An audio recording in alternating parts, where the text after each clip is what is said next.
I'm Nelson Mandela taught Obama to speak. Look, man, we got another Trevor Noah stand up. I saw this one popped up. I was like, yeah, guys to check this one out, y'all. Guys to check this one out. We all know Obama for his smooth, you know what I'm saying, his smooth talking, his smooth speeches. You know what I'm saying? Nelson Mandela was also another smooth talker. So let's go ahead and check this out, man. Let's get right into this. Y'all new here, smash that share button.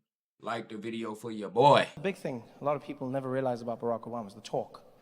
That's what really gave him the edge. He has a certain way of speaking, a certain voice that commands your attention, makes you feel about him a certain way. It's the accent, the way he speaks. My fellow Americans. I don't know how many people realize this, but Nelson Mandela had the same thing.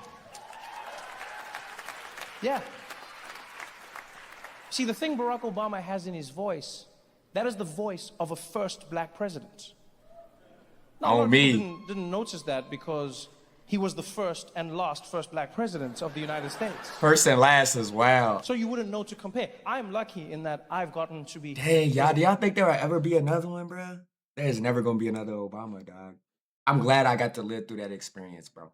I'm glad. I think that was actually my first time. When Obama was becoming president, bro, I think that was actually my first time being able to vote, which was a dope experience. Imagine your first time being able to vote, and you get to vote for your people, bruh. Fire, bruh. I can't wait to tell my kids, dog. Like when your dad was able to vote, I got to vote for the very first black president. Bruh, he gonna think I'm so old, bruh. You know, I've gotten to live in the country of two first black presidents, namely Nelson Mandela and Barack Obama. So I know what I'm talking about. They both had that thing. It's just difficult to hear because Nelson Mandela is obviously South African and he was older, you know, but they both had that thing in the voice. When Nelson Mandela would speak, a room would silence. You could feel the energy. I believe that every person, regardless of the color of their skin, should have equal rights, and they may never be taken again. To those who would seek to oppress, I say to you, never and never again. And the people would lose their minds, and people would feel the chills because he had that thing. Yeah, Trevor Noah was undefeated, y'all. Nelson Mandela was destined for greatness because of that voice. He could not be a normal man with a voice like that. You can't do normal things with that voice. You are destined for greatness. For greatness, you hear me? Be running around in the streets and the Kit Kat, please. No. It's so unique.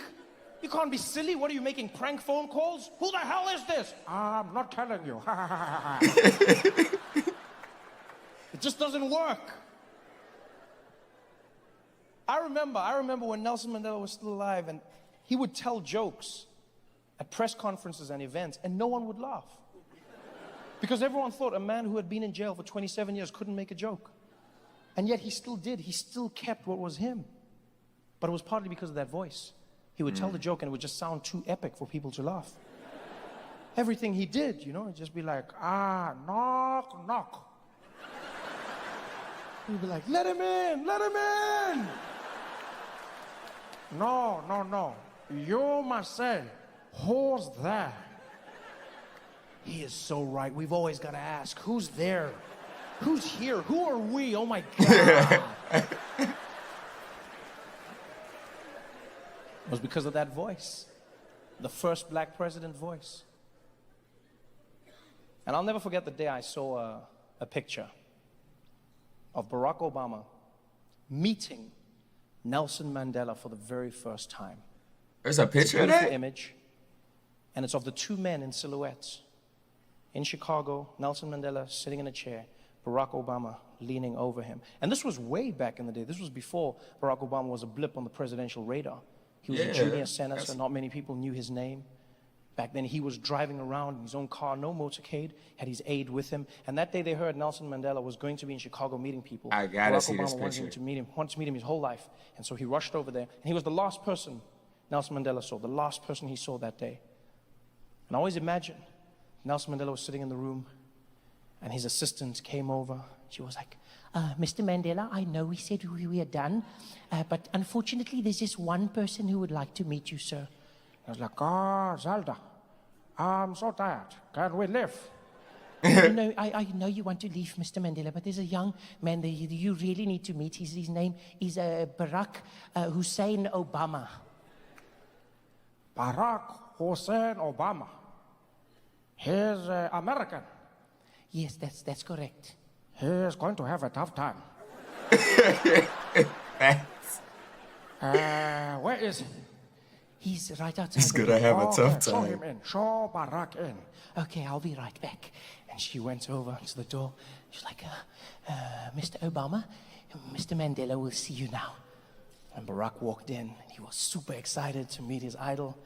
Nelson Mandela was sitting on the chair. He looked over. Ah, young Barack, how are you? And Barack was like, oh man, Nelson Mandela, man, this is the craziest day of my life, man. I can't believe this shit right now. I can't believe I'm meeting Nelson Mandela for the first time, man. Oh man, I waited my whole life for this moment. I'm like, I won't be just like you, man. I read your books, man. I saw what you were doing in prison. I was like, I'm gonna be the first black president of America. I'm gonna do the same things you did, man. I'm gonna win those votes, and I'm gonna be the first black president of America. And Nelson Mandela was like, Not with that voice.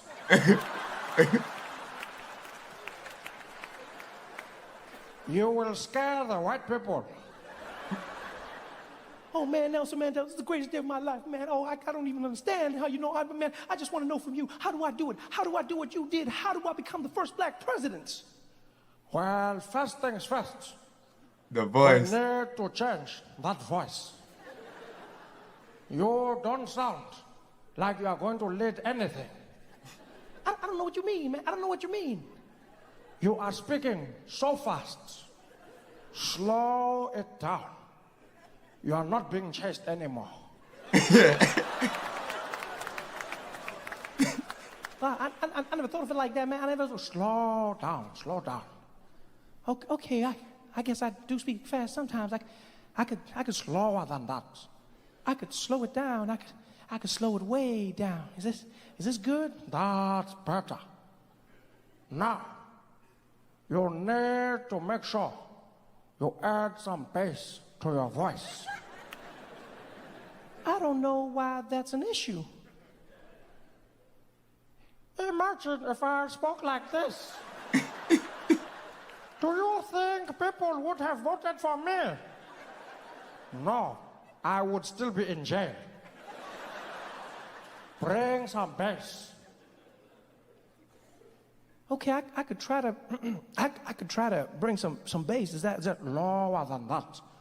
I could go lower than that. Is that good? Lower than that. Lower, way down. I could keep it here. I can keep it here. That's better. Now, very important. To be a first black president, your pacing must be powerful. Every word must seem like the last you will ever speak. Wow, that's powerful, Mr. Mandela. Let me try to speak like that. Does that work? That's good. Very good. I can feel it. Yes, now for the magic touch. To be first black president, you need to have the husk.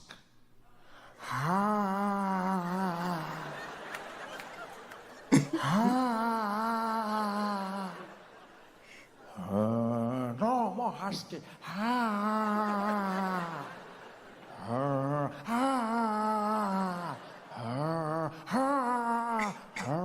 That's it, you are getting it now.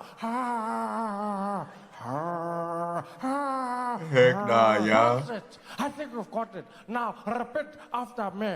America.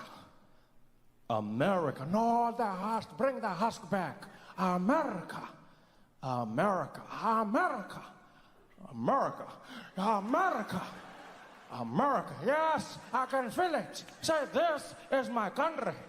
This is my country. Yes, this is my dream. Heck nah, This is y'all. my dream. Yes, I can feel it. You are going to be the first black president. I don't know. Do you think we can do it? Yes, we can. Yes, we can. Yes, we can. Yes, we can. Yes, we can. Yes, we can. You've got it right. Now go get them, my nigga.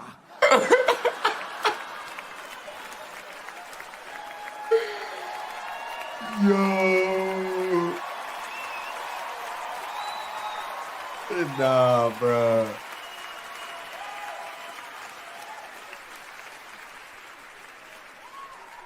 At least I like to think that's how it went down.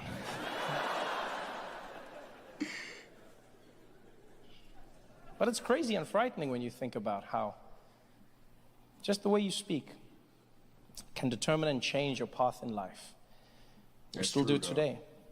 It's the reason half of the world has immigrant problems. It's not really immigrant problems. It's the fear of something that is different. Because when people say they don't like immigrants, most of the time they're not referring to immigrants who look and sound like them. They're talking about immigrants who speak differently, who look different.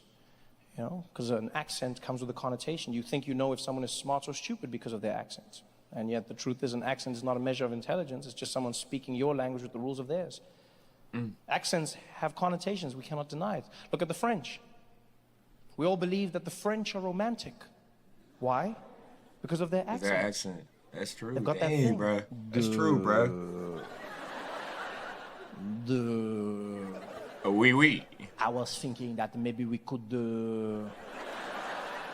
how you say, afterwards, maybe we could try to, oh my God, he's so sexy, oh my God. Accents determine how we see people. Same thing happens with the Russians. The Russians, the most feared people on the planet.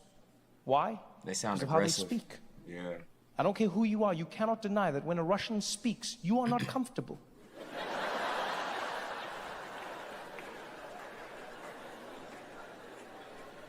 As soon as they open their mouths, yeah, go to kill you, break you.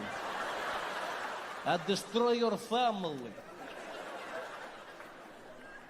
Even if they say nice things, it still sounds menacing and dangerous. Yeah, fluffy rabbits and teddy bears. Happy Valentine's Day.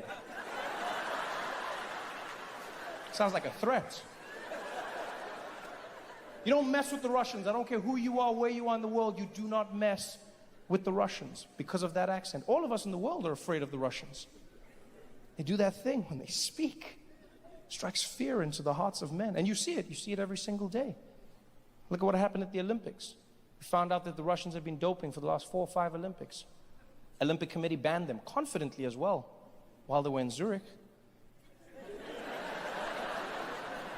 We here at the Olympic Committee feel that Russians may no longer participate in the Olympic Games due to their doping practices. And they are now hereby uninvited from the Games in Rio and banned hitherto and into the future. Thank you very much. And the Russians were like, what did you say? Well, the truth is, you know, the Olympics is for everybody, yeah? You can come when you want to. I mean, you know, who am I to ban you? Yeah, this is for all of us. Okay, I see you in Rio. Okay, yeah, Wiedersehen, bye-bye. Everyone's afraid of the Russians. You see it when it comes to geopolitics. Look at what happened in the Ukraine. Russia took a piece of another country, annexed Crimea, no provocation, no reason. Out of nowhere, the Russians were just like, yeah, I like. And the whole world, what did we do?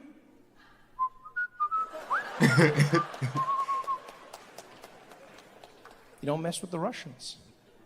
Most frightening people in the world. You know how I know this? You know how I've learned? Because I've learned how to use the Russian accent for myself. I've learned how to harness that energy and use it for good. I'll share this with you, I don't mind. I'm not particularly comfortable in the house at night by myself. What I'm trying to say is I'm afraid of the dark. Somebody said, oh. And I know it's stupid to be afraid of the dark, right? Because there's nothing there, 9 times out of 10. Hey, I know y'all be seeing them But what objects and be happens looking is like people I'll be at night. sleeping. And in the middle of the night, I'll be woken up by the need to pee. And whenever that happens, I'm always faced with the eternal dilemma. When I go to the bathroom, do I turn the lights on and lose my sleep? Or do I leave the lights off and shit myself? I never know which one to go with. But what I started doing now is I leave the lights off. And when I go to the bathroom, I just speak to myself in a Russian accent. And it sounds crazy, but I feel safe. I feel like I'm the most dangerous thing in the night. You'll find me at 3 a.m. barefoot walking to the toilet like, yes, big boy, go to make a pee-pee. No trouble over here, it's potty time. I feel safe. I feel like even if there's a monster under the bed, I'll be like, is that a Russian? There's just something about that Russian accent. It made me realize, ladies, every single one of you in this audience needs to learn a Russian accent. Because you read stories all the time. I talk to my female friends all the time, my family members. And women are constantly under assault. Women are living a life of being vulnerable, walking through the streets, men catcalling, in the office place, people groping, feeling like they have ownership of the female form. And I know, ladies, we can't solve this tomorrow, but if you learn the Russian accent, half of those problems would disappear. Hey, y'all. Trevor is undefeated with these accents, bro. He's undefeated. I've been saying that, and we already know his storytelling, bro. Comment down below y'all thoughts. And now I got to go look up that Obama and Nelson Mandela picture because I don't know whether to believe him or not, man. But look, I'm about to go check that out. Hope you guys enjoy my reaction, my commentary on the road to 100,000, y'all. Stay tuned for next, y'all. Peace.